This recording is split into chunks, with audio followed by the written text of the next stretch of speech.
ہم نے جب قانون پڑھا جی تو سب سے بنیادی جو اصول قانون کے ہمیں پہلے ہفتے میں پڑھائے گئے وہ کچھ رولز تھے، رولز آف نیچرل جسٹس. ان کے اندر لیٹن کا ایک میکسم ہے نیمو جوڈیکس کازا سوا، کہ یہ بنیادی پرنسپلز ہیں قانون کے، جس کا مطلب ہے کہ a man may not be a judge in his own cause. تو جو آئینی بینچ خود پروڈکٹ ہے، کریشن ہے 26 کانسٹیٹیوشنل امینڈمنٹ کی، اگر وہی بیٹھ کے اس کے اوپر فیصلہ کرے گا تو پھر ظاہری بات ہے they'd be judging in their own cause. So therefore یہ معاملہ ہر صورت فل کورٹ کے سامنے جانا چاہیے اور فل کورٹ ہی اس کے اوپر بیٹھ کر فیصلہ کرے گی. اور دیکھیں جو ڈویژنز ہیں اور جو اس کے اوپر متضاد آرائے ہیں، وہ اس وقت تک یہ question of law, question of constitution settle ہی نہیں ہوگا جب تک اس کے اوپر فل کورٹ نہیں بیٹھتی.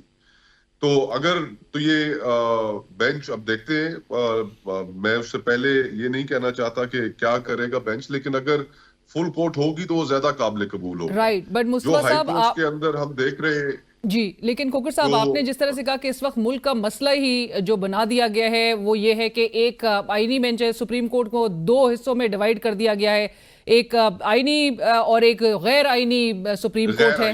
جی اور جس طرح سے ہمیں نظر آ رہا ہے کہ معاملات اور ایک جو ڈیوائیڈ تھی سپریم کورٹ کے with in amongst the brother ججز، وہ تو پہلے سے ایگزسٹ کرتی تھی، لیکن 26ویں آئینی ترمیم کے بعد یہ پرہیپس یہ دراڑ جو ہے وہ اب مزید گہری ہوتی ہوئی نظر آ رہی ہے. تو اب یہ معاملہ جو ہے آپ کے خیال میں آپ کو لگتا ہے کہ اسی طرح سے آگے بڑھے گا اور یہ مزید ملک کو جو ہے اس کی ایک قیمت ادا کرنی ہوگی؟ آف کورس دیکھیں نظام انصاف کے اوپر تو ویسے ہی کسی کو اعتبار نہیں. انٹرنیشنل رینکنگز آپ اپنی اٹھا کر دیکھ لیں، اور پھر ہم اس بات سے بھی انکار نہیں کر سکتے کہ ہماری سپریم کورٹ کا اور اعلیٰ عدالتوں کا ماشاءاللہ جو ریکارڈ ہے، چاہے وہ سویلین الیکٹڈ پرائم منسٹرز کو پھانسی لگانے کا ہو، انہیں جیلوں میں پھینکنے کا ہو، ڈکٹیٹرز کو آئین کے اندر ترامیم کرنے کا ہو، تو وہ کوئی بہت ایک شاندار ریکارڈ نہیں ہے. لیکن ان تمام چیزوں کے باوجود ہم یہ سمجھتے ہیں کہ اگر ایگزیکٹو کے کنٹرول کے اندر عدلیہ کو دے دیا جائے گا، جو کہ 26ویں آئینی ترمیم کے ذریعے دیا گیا ہے، تو پھر تو نظام انصاف کی تو بات ہی چھوڑ دیں، پھر تو ملک اینارکی کی طرف جائے گا. اس نظام کے اوپر کسی کو اعتبار نہ ہے اور نہ یہ مزید مستحکم ہوگی لوگوں کی سوچ کہ یہ نظام انصاف ریڈنڈنٹ ہو چکا ہے. رائٹ، بٹ کھوکھر صاحب اب ہم دیکھ رہے ہیں کہ سپریم کورٹ بھی ان کی اپنی منشا کے مطابق کام کرے، جے سی پی ہو جس میں ایگزیکٹو اور پارلیمان جو ہے وہ اکثریت میں نظر آئے، اور پھر ایسے میں پیکا ترمیمی ایکٹ بھی لے کر آیا جائے جہاں پر ملک میں آلریڈی جو مقدس گائے ہیں ان کو مزید معتبر بنانے کے لیے ان کے خلاف ایک آواز نہ اٹھے، وہ آوازیں جو تمام وہ بولتی ہوئی آوازیں ہیں ملک کی، ان کو بند کرنے کے لیے اس قسم کے اقدامات اٹھا کر یہ کیا اٹین کر لیں گے؟ یہ نظام کو ایسے کتنے عرصے تک چلا سکتے ہیں؟ دیکھیں جو سب سے جو اوریجنل سن جس کو آپ کہیں نا، وہ ہے 8 فروری کے الیکشنز، اور اس کے بعد سے جو کرائسس آف لیجٹمیسی ہے اس کو نہ یہ پارلیمنٹ نہ یہ حکومت کسی بھی طور پر حل کر پائیں گے. اور جو بھی حکومتیں ہمیشہ اس طرح کے فراڈ الیکشنز کے نتیجے میں آتی ہیں، ہمیشہ لیجٹمیسی کے حوالے سے ان کی ایک پوزیشن کمپرومائز رہتی ہے، اور وہ ہمیشہ اس طرح کے قوانین لے کر آتی ہے.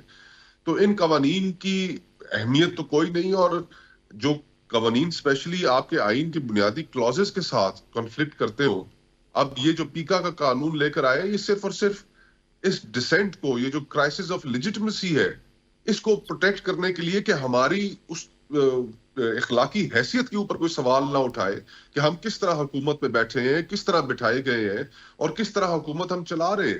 لیکن لوگ تو سوال کریں گے. آج کے دور میں آپ کس طرح لوگوں کی زبان بندی کر سکتے ہیں، ان کی سوچ پر پہرے نہیں بٹھا سکتے. تو یہ ایک غیر محفوظ حکومت اس طرح کے اقدامات کرتی ہوتی ہے جس کا کوئی اخلاقی جواز نہ ہو، اور وہ غیر محفوظ حکومت کر رہی ہے، لیکن یہ زیادہ عرصہ چل نہیں پائیں گے. رائٹ، اور کسی بھی ایک جمہوری ملک میں جہاں پر ایک ڈیموکریٹک سسٹم ان پلیس ہو، جہاں پہ لیگل سسٹم فلی فنکشنل نظر آئے، وہاں سے کھوکھر صاحب ایکسپیکٹ یہی کیا جاتا ہے کہ سیاستدانوں پہ، حکمران پہ ایک اکاؤنٹیبلٹی بھی ہو، ان سے سوال بھی کیا جائے، ان پر ایک چیک بھی رکھا جائے. لیکن وہ تمام بظاہر نظر آ رہے ہیں کہ ان اقدامات کے ذریعے وہ سب کچھ جو راستے ہیں وہ بند کرنے کی